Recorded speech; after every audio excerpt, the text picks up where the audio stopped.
Olá, bem-vindo ao Luz Extra. O meu nome é Ana Clotilde Correia e estarei com a Inês Escobar de Lima a conversar com Ana Gomes, diplomata, antiga eurodeputada pelo PS, candidata à presidência da República em 2021 e apoiante de António José Seguro. O novo presidente toma posse na segunda-feira como o 6º chefe de Estado da democracia portuguesa.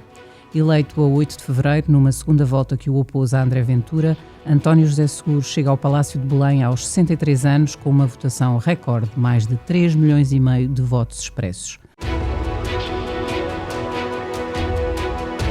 Luz Extra, um podcast da agência Lusa. Obrigada, Ana Gomes, por ter aceitado o nosso convite. Antes de entrarmos no novo ciclo da presidência de António José Seguro, gostaria de lhe perguntar de que maneira pensa que o Marcelo Rebelo de Sousa, que foi seu adversário há 5 anos, marcou a democracia portuguesa? Marcou, indubitavelmente, por toda a sua trajetória ao longo de várias décadas, mesmo antes de ser Presidente da República, como jornalista e como ator político no PSD, inventor de cenários, enfim. E vai continuar a marcar, penso eu, embora ele prometa que se cala, eu não sou das que acredita que nunca se calará. E haverá imensas maneiras de dar a conhecer a sua opinião, porque isso tem a ver com a sua maneira de ser. Como Presidente da República, o balanço que eu faço não é positivo, embora haja contribuições positivas também.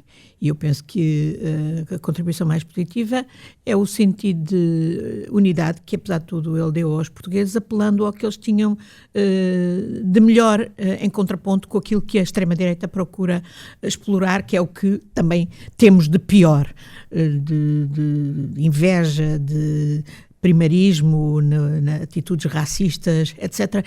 O presidente Marcelo Rebelo de Sousa procurou, pelas suas intervenções públicas, contrariar isso e proteger algumas minorias do nosso país que estavam a ser e que estão a ser vítimas de particular ódio por parte da extrema-direita. No entanto, o balanço não é positivo porque justamente eu penso que ele contribuiu também, não é o único, mas contribuiu também para esta relevância que a extrema-direita hoje tem na nossa vida política. A expressão no Parlamento e, portanto, a relevância que tem na vida política. Eu sei que o fenómeno não é exclusivo de Portugal, mas, obviamente, nós tínhamos todos os elementos para combater. E ele não o combateu. Aliás, acho que digamos que o momento vital é quando aceita o precedente de uma coligação nos Açores com o partido da extrema-direita. Isso só podia replicar-se, e é hoje um dos temas que está aí em debate, sobre se devia ou não existir essa coligação a nível nacional. Portanto, o efeito de normalização que isso teve da extrema-direita e o facto de também não ter utilizado o seu papel institucional como Presidente da República e a sua obrigação de defender a Constituição para pedir à Procuradora-Geral da República que pedisse ao Tribunal Constitucional que revisse a decisão de legalizar o Partido Chega. É evidente que não é agora que tem a representação parlamentar que tem, mas é quando não tinha ainda representação parlamentar e quando esse partido foi legalizado com um programa que era claramente contra a Constituição da República Portuguesa, advogando aquilo que eles continuam a advogar, uma quarta república, e contra a ONU, contra a União Europeia, advogando a saída do país da ONU e da União Europeia, etc. Que o Presidente da República, tal como outras figuras do Estado, não tenham mexido um dedo para levar o Tribunal Constitucional a rever uma decisão errada, profundamente errada, a mim não me conformo com ela. E acho que é uma das principais razões porque faço este balanço globalmente negativo dos mandatos do professor Marcelo Rebelo de Sousa como Presidente da República. O que é que pensa que António José Seguro vai trazer de novo como Presidente, já agora também no relacionamento com o Partido Chega? De que maneira é que pensa em que pontos é que antevê um contraste com os mandatos de Marcelo Rebelo de Sousa e em que aspectos é que espera uma continuidade?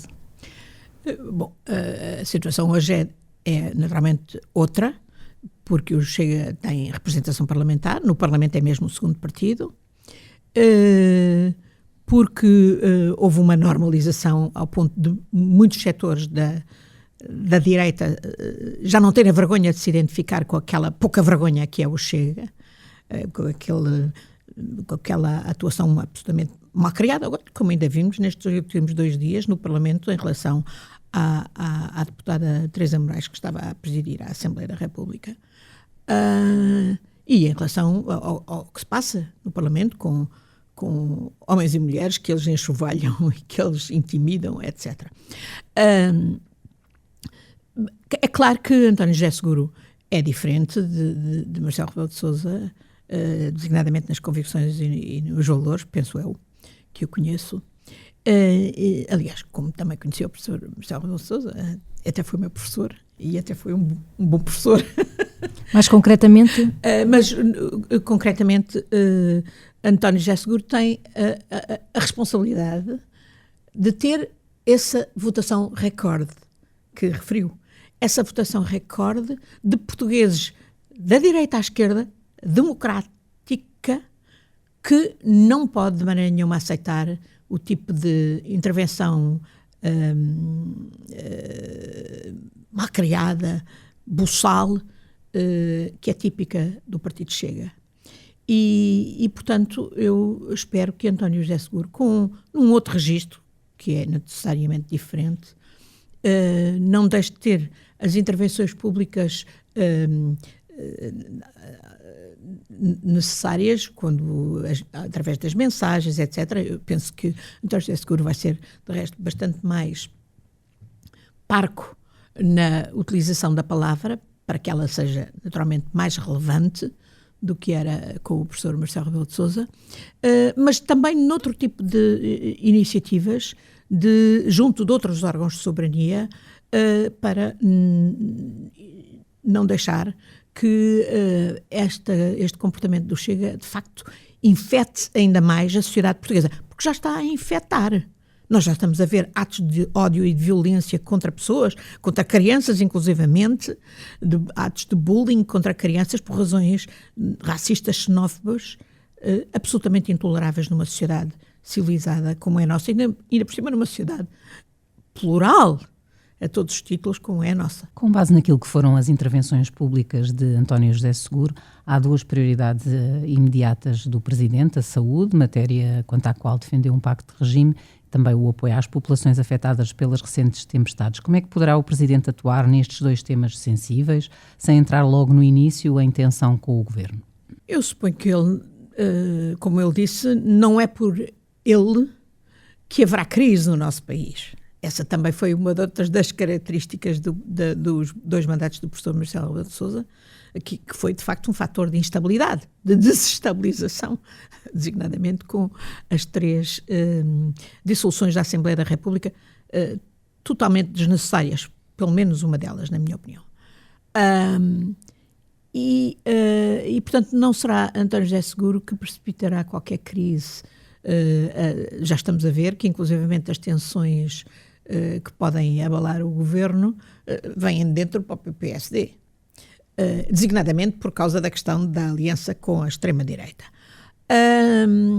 António José Seguro pode, no entanto, ter um papel muito importante e consequente naquelas que são as prioridades que ele anunciou ao país como as que seriam merecedoras da sua atenção prioritária.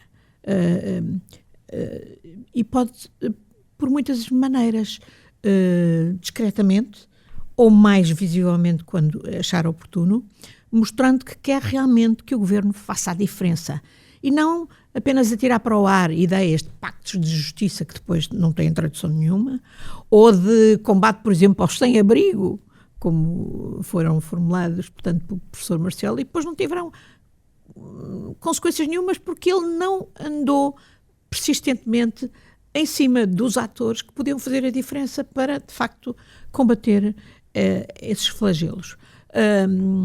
Eu suponho que António José Seguro, nessa matéria, até pela experiência política que ele próprio tem, saberá articular-se com os diversos atores no terreno, não apenas a nível governamental, mas a nível municipal, a nível das associações da sociedade civil, que lhe vão dando informação e que lhe vão permitindo fazer pressões, muitas vezes discretas, de que nem teremos conhecimento junto do governo ou junto de quem pode agir, para, de facto, mudar o que é preciso mudar.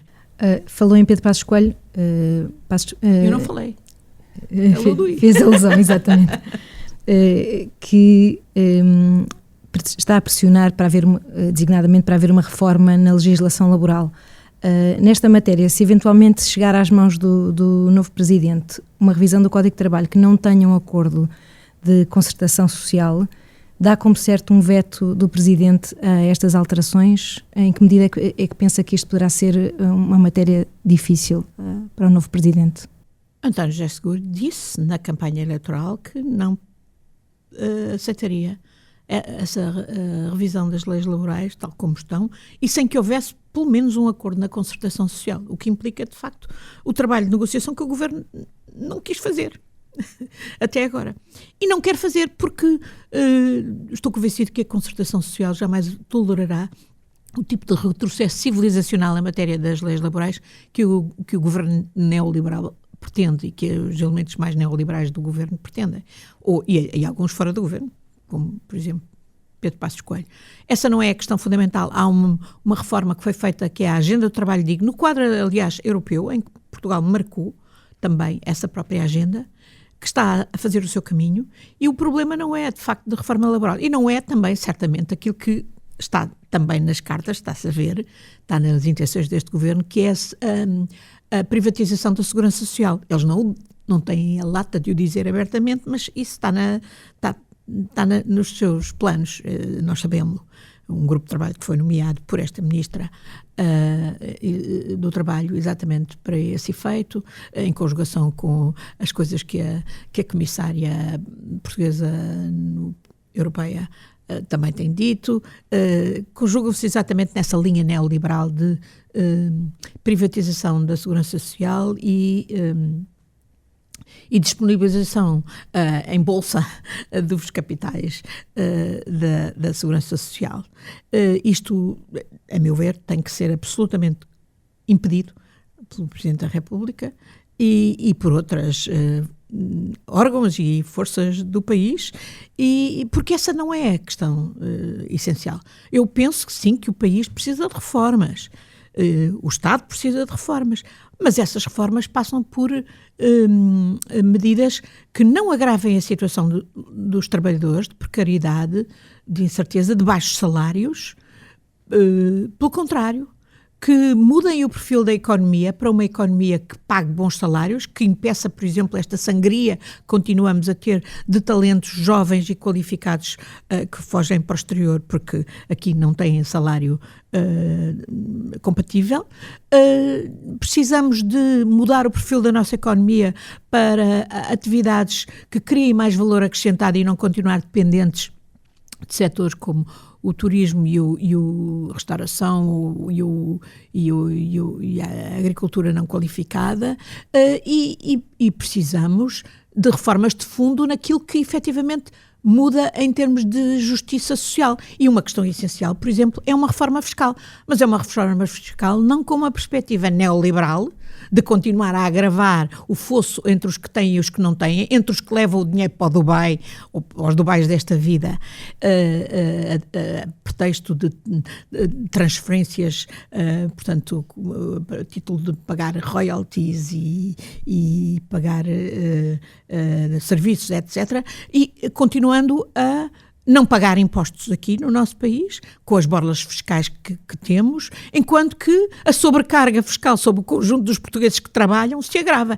Isto é que não pode continuar. Essa é uma reforma fundamental de justiça social, é uma reforma do Estado. As questões fiscais têm que ter clareza e transparência e ser facilmente compreensíveis por todos os cidadãos e não ser, como até agora, entregues às consultoras internacionais que aconselham o governo, criam os buracos através do qual o Estado é esmifrado nos recursos que depois não tem para pagar aquilo que são tarefas essenciais do Estado, como seja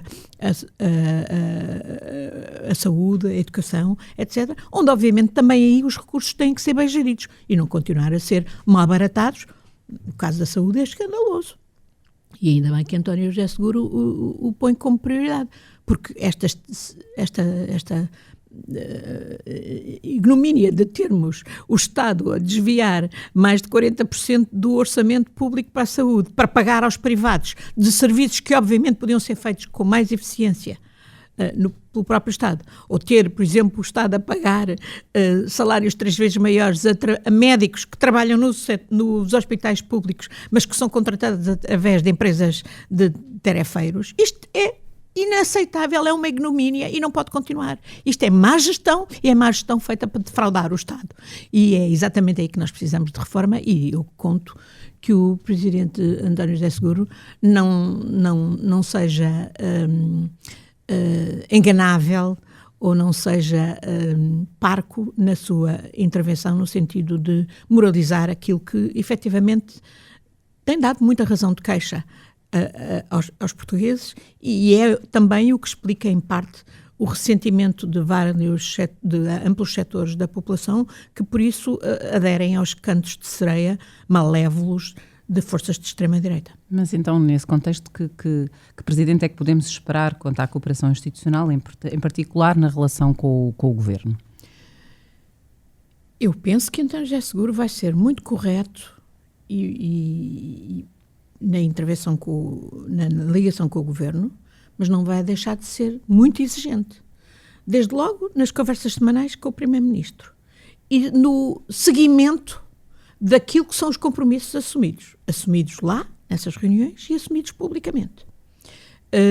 Eu penso que António José Seguro deve ter uma Casa Civil que justamente o ajude a fazer esse seguimento.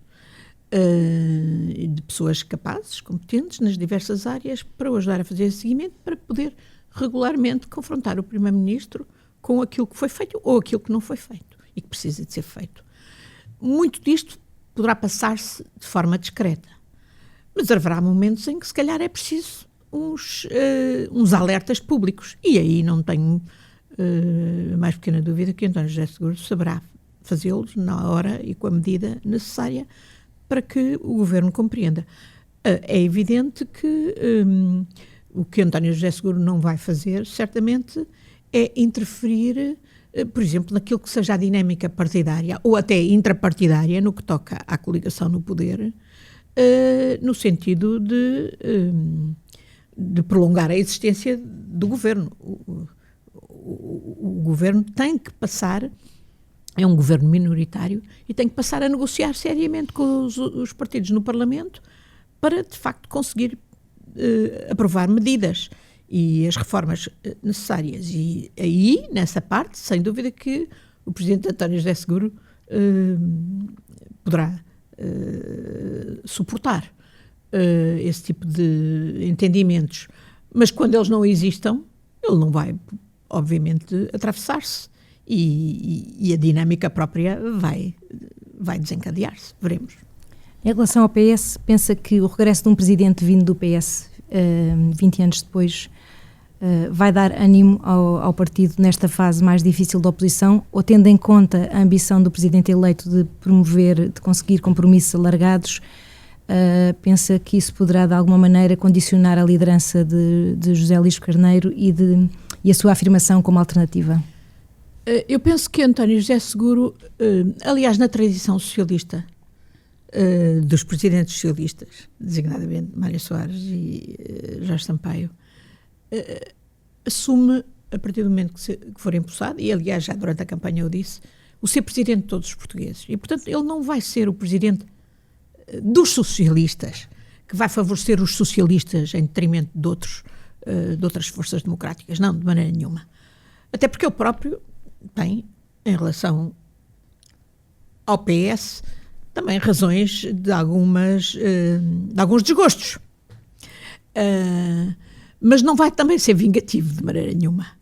Vai ser correto. Agora, o que marca, sem dúvida, António José Seguro é o facto de que ele é um socialista, isto é, ele tem os valores, os princípios dos socialistas. Ele tem bem claro, na sua maneira de ver o mundo, que a justiça social é uma questão fundamental, que a liberdade e a democracia são absolutamente indissociáveis da justiça social, que o reforço da classe média é essencial à democracia e que, portanto, tudo aquilo que favoreça os extremos é contrário à democracia.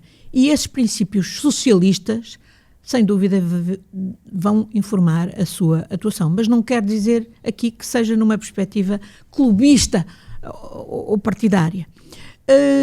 Como é que o PS, pelo seu lado, vai navegar?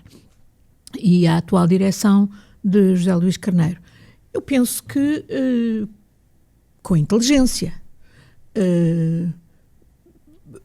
O PS, na minha opinião, na altura certa, ao contrário de muita gente que diz que o PS tardou, não, eu acho que na altura certa o PS pronunciou-se como devia pronunciar-se e escolheu apoiar António José Seguro, e bem, uma posição completamente diferente da que adotou o PS no tempo de António Costa, ou também antes com Sócrates, quando inclusivamente se permitiu que o PS tivesse vários candidatos, ou não tivesse candidato nenhum, e no fundo fazendo o jogo do candidato da direita, como foi o caso de António Costa relativamente ao segundo mandato do professor Marcelo Rebelo de Sousa. Portanto, eu acho que o PS está agora numa posição melhor, porque o seu candidato, que ele apoiou em devido tempo, ganhou. É um candidato que, de resto, só podia vencer, como venceu, com um amplo respaldo de todo o campo democrático, portanto, para além dos socialistas, e, portanto, isto tem que ser também respeitado e interiorizado pelo próprio PS,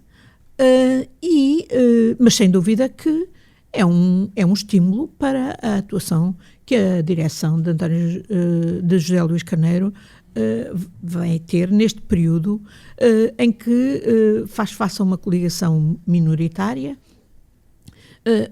e tem o dilema de não querer empurrá-la para os braços da extrema-direita, mas também não querer alinhar nas medidas neoliberais gravosas que, sem dúvida, esta coligação de extrema-direita quer promover. Tendo em conta também a sua experiência, seria um desperdício não fazermos uma pergunta agora para terminar sobre as questões internacionais.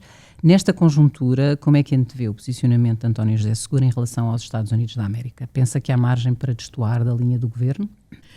Antes de falar nas questões internacionais, mas isto também tem repercussão internacional, há uma área em que eu espero de António José Seguro também uma intervenção muito clara e em que ele pode ser também muito distinto do que foi o seu predecessor, e que ele, de resto, enunciou na campanha, que é o combate pela igualdade de género no nosso país, designadamente o combate contra a violência doméstica e, em particular, contra a diferença salarial entre homens e mulheres. Esta é uma questão essencial, que tem muitas mais repercussões para além da questão dos direitos humanos das mulheres e da democracia, da qualidade da nossa democracia. Tem imensa implicação até do ponto de vista do percurso económico, da trajetória económica que tínhamos a fazer, designadamente do combate aos baixos salários. A questão da igualdade passa absolutamente por transparência, a exigência de transparência às empresas e a todas as instituições que pagam salários a homens e a mulheres, e exigência de eficácia no combate às violações da lei, porque obviamente essas diferenças salariais são ilegais, por parte das instituições que têm essa função. E aqui o papel do Presidente da República, António José Seguro, pode ser absolutamente decisivo. E isto é mesmo uma questão que, como digo, vai para além da questão da democracia, tem a ver com o próprio processo económico de fazer sair o nosso país desta cepa torta. Também tem repercussões internacionais, porque terá repercussões a nível europeu. Há outros países até piores que nós, há uns melhores, o caso da vizinha Espanha, mas há outros piores que nós. E portanto, isso será importante e significativo. No plano internacional, sim, é verdade, António José Seguro assume funções de Presidente da República com um quadro internacional que não podia ser o mais angustiante de todos, de que eu me lembro, e tenho 72 anos, e nunca imaginei estar na situação em que estamos hoje, em que ainda esta manhã só me apetecia partir o rádio quando ouvi um general do nosso país defender que isto do direito internacional já era, é passado. Não, o direito internacional é o que faz a diferença entre a lei da selva, em que os grandes esmagam os pequenos, e a civilização. Portanto, mesmo que tenhamos neste momento uma potência, a principal potência global, a espezinhar o direito internacional, a querer pôr em causa todas as instituições criadas a partir da Segunda Guerra Mundial, designadamente com uma contribuição absolutamente decisiva dessa mesma potência, nós não nos podemos, pura e simplesmente, conformar com isso. E sim, temos que continuar a defender o direito internacional. É o que defende os países pequenos e médios como o nosso. É o que defende a civilização. Mesmo que neste momento ela esteja a ser posta em causa. Exatamente porque ela está a ser posta em causa, mais importante é reafirmá-lo, é dizer o que é o direito internacional e o que é ilegal face ao direito internacional. E, por exemplo, neste momento é essencial fazer exatamente o contrário daquilo que o governo de Luís Montenegro está a fazer, que é dizer que é alinhar com o ataque ao Irão, desencadeado pelos Estados Unidos e por Israel, e denunciá-lo como ilegal, contrário ao direito internacional. Isto tem que ser dito. O que Luís Montenegro está a dizer, ainda ontem veio dizê-lo anteontem veio dizê-lo no Parlamento, é que no fundo o direito internacional usa-se quando serve. Quando não serve, a segurança está à frente. Não há segurança sem direito internacional, não há segurança sem respeito pelos direitos humanos, não há segurança se os grandes podem esmagar os pequenos e se vale a lei da selva. Não há segurança para ninguém. E, de facto, há momentos em que precisamos ter princípios, valores e coragem de os afirmar contra os bullies, contra os agressores. Não podemos aceitar que o governo português tenha hoje o mesmo tipo de posição que teve o governo do PSD, de Durão Barroso, em 2003, face a uma agressão que também era completamente ilegal, a agressão ao Iraque. Como hoje toda a gente aceita e assume, mas de facto a denúncia de que essa intervenção era ilegal foi nessa altura miseravelmente combatida por gente que hoje não tem vergonha nenhuma na cara e que, como o próprio Dr. Durão Barroso, e que vem agora dar palpites, no fundo, na mesma linha. E ainda por cima, quando nós sabemos que boa parte do que anima setores da nossa direita, hoje no poder, é não quererem ser ultrapassados pela Espanha no serviço ao agressor, que acontece ser, neste momento, os Estados Unidos, sob a direção de um indivíduo buçal, criminoso, como é o presidente Donald Trump. Isto não pode ser ignorado. Não pode. Eu não posso conformar-me com a senhora von der Leyen a fazer sorrisos e tagatês ao presidente Donald Trump, quando ela tem que saber que ele é um criminoso buçal, e isto, mesmo antes já de ter terminado a agressão ao Irão.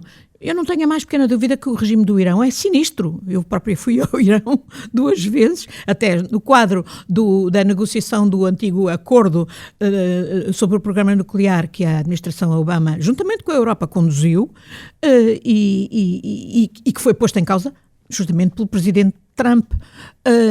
O que eu sei é que as consequências desta agressão ao Irão são de tal modo apocalípticas, quase diria, para aquela parte do mundo e para o mundo inteiro e para a Europa em particular, que o mínimo que se exige a qualquer governante que se respeita, que nos faz respeitar, é dizer que aquela agressão é ilegal. Acredita que irá ouvir isso da parte do novo presidente? Espero bem que sim. Espero bem que haja essa coragem, embora eu perceba que ele não queira, no primeiro momento, demarcar-se absolutamente do governo. para que isso não seja interpretado como estando a tirar do tapete ao governo. Mas eu espero que justamente da parte do novo presidente haja a sagacidade de dizer exatamente isto, de reiterar o direito internacional e de rejeitar agressões que são manifestamente violadoras do direito internacional, violadoras da própria Organização das Nações Unidas e o sentido, os princípios e valores das próprias Nações Unidas, no momento em que inclusivamente o secretário-geral até acontece ser português. Acho que há maneiras de o dizer de forma a limpar a honra de Portugal, porque é isso também que está em causa. Obrigada, Ana Gomes. O Luz Extra fica por aqui. Gravámos na sexta-feira, anterior à posse do novo Presidente da República, António José Seguro, que acontecerá segunda-feira. Até breve. Uma produção da agência Lusa, disponível em lusa.pt e nas plataformas de podcast.